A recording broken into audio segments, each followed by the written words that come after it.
はい、こんにちは、てんぱぱです。今日は前回作ったプランクのメカニカルキーボード40%のオルソリニアなんですけども、この V7 の静音化というところをやっていきたいかなと思います。はい、今日はですね、3つの方法を使って、この静音化というのを測っていきたいかなと思います。やることとしては、まず1つ目は PCB とケースの間の振動だったり音を軽減するために PCB とケースの下に敷くのと、あと PCB、ケースの側面にですね、ちょっと、シートを貼るということをしていこうかなと思います。続いて2つ目です。2つ目は PCB と今度はスイッチプレートの間が今空洞になっているので、そこに、フォームを引いてですね、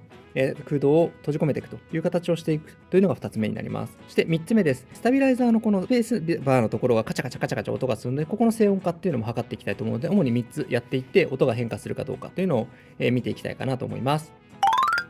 はい、そしたらまずはこの上の部分を外しちゃってますけども、先のビフォーの音をですね、まず聞いてもらえたらなと思います。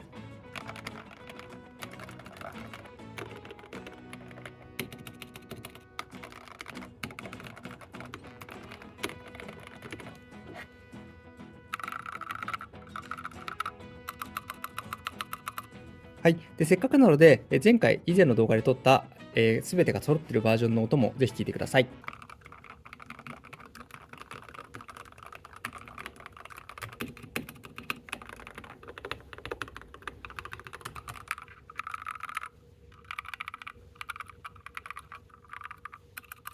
いかがだったでしょうか。結構ですね、キースイッチのルーブがされてたりするので、結構すでに静音化ができているっていうのは事実だと思います。ただ、さらにここからさっき言った3つをですね、やっていくことによって、より静かなコトコトっとした音になるんではないかというところで実験していきたいなと思ってますので、ぜひお楽しみにご覧ください。そしたら、まずスタビライザーのスペースバーのですね、静音化をしていこうと思います。主にやることは2つありまして、1つはこのテフロンテープで、この PCB の基板の部分と、あとはこの内部にですね、テフロンテープを貼り付けて静音化をするというのが1個目。もう1つは、ここにルブをですね、して、そこで滑らかにするというところで、2つ目という形で、この静音化をしていこうと思います。で、まずこの外し方なんですけれども、ここの部分見てもらえればと思います。これをですね、クイッと上にやると、引っ張るとこう外れますので、こんな感じで分解をまずはします。こっちも上にクイッと引っ張るとこう取れますので、これで、分解が完了します。でやることとすると、ここの部分、ここに棒が入ってくるので、こっちは何もせずに、この3面のところにテフロンシートを貼ります。そして、このスタビライザーが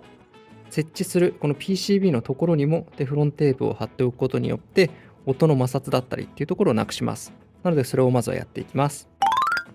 はい、こんな形でテフロンテープを切っていただいて、ここの3辺のところに貼り付けるという形にすることで摩擦を減らしていくということをします。これを2つ分ですね。こっちと2個あるので、それをまずはやります。はい、こんな感じで2つ付けられました。そしたら今度はこの PCB の方にテフロンテープを貼るということをやります。はい、こんな感じでテフロンテープを貼りました。これで、PCB に直接当たらないので、その分の摩擦だったりっていう音が軽減されるという風になります。で続いてルブなんですけれども、このルブのですね、クリームを使ってルブをしていきます。この端っこのところにこうペタッとつけていただいて、こんな感じで、これを、差し込んでいくわけなんですが、差し込む際には、はい、これに対して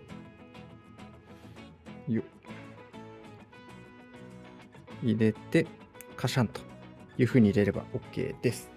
でもう一つの方もここにシュッと入れてつけていただいて、でさっきと同様でこれを入れてカチッとやると、はい、こんな感じで一応全体的に塗りします。はい、これでスタビライザーへのルーブ OK なので、そしたらこれでここの部分に取り付けます。はい、こんな感じで取り付けが完了しました。はい、これで、スペースバーのとこのスタビライザーのルブ静音化に関しては一旦これで終了にします。はい、こうすることによって、先ほど言ったように、スタビライザーが動いた時にですね、静かになるというところが期待ができるかなと思います。はい。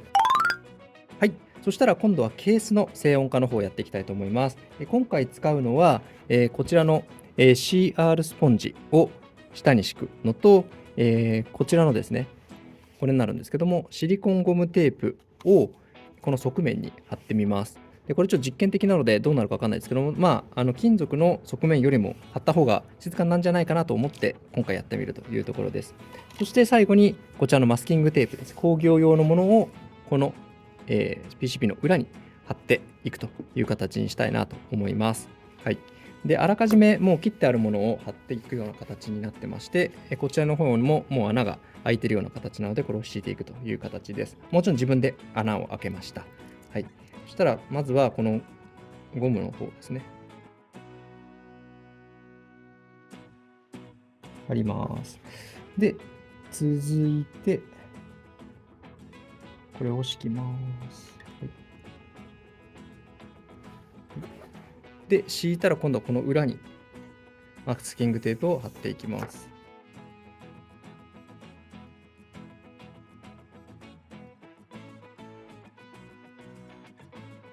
はい、こんな感じです。そしたらこれをここに突っ込みます。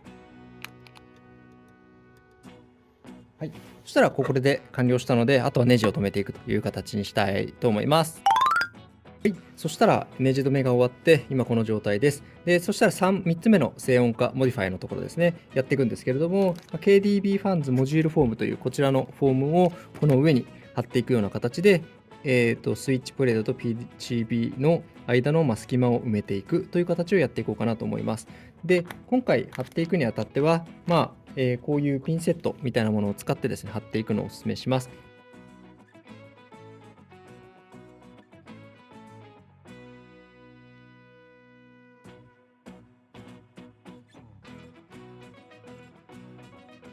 はい、こんな感じでどんどん貼っていくような形になってきますので、まずは貼っていって、また、どう貼れたのかというのをお見せできればなと思います。はい、そしたらこのフォームが貼り付け終わりました。こんな感じになってます。ちょっとこの列貼ってなかったりとかするんですけど、この辺は本当に好みで貼っていただいて、ただとりあえず全体的に貼って、ここでスイッチのプレートをですね、支えるとともに中の反響音っていうのも吸収するという2つの意味で貼ってみましたというところです。そしたらここからスイッチプレートを上に貼って、で、キースイッチを入れ、そしていつも通りキーキャップを取り付けてっていうところをこの後やっていって、音の変化っていうのを見比べていきたいなと思います。はい、そうしましたら、キースイッチとキーキャップの取り付けが完了しましたので、音ぜひ聞いていただければと思います。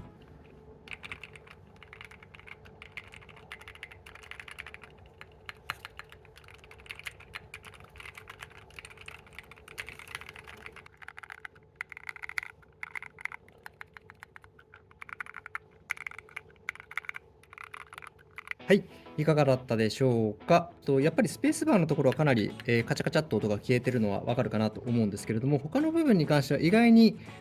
すごく変わったかというと、微妙な音の変化かなというふうには思っていて、意外でした。で、やっぱりそういう意味で言うと、このスイッチのルブのところがかなり、そういう意味で言うと、静音化とか、その感触の変化、打鍵音、打鍵感ってところはかなり影響するんではないかなというところが今回の実験からも分かったところになります。はい、もちろん今後もいろんな素材をですね混ぜてみて音の変化っていうのを楽しめるように静音化していけるようにやっていきたいなと思うんですけども、今回の方法でやったものに関しては確かに多少の変化というところは感じられはしますし、打鍵感の部分もですね多少は変わってるかなというところなんですけれども、大幅に何かが変わったかというとちょっとそこまでだなというところが今回の感想ではあります。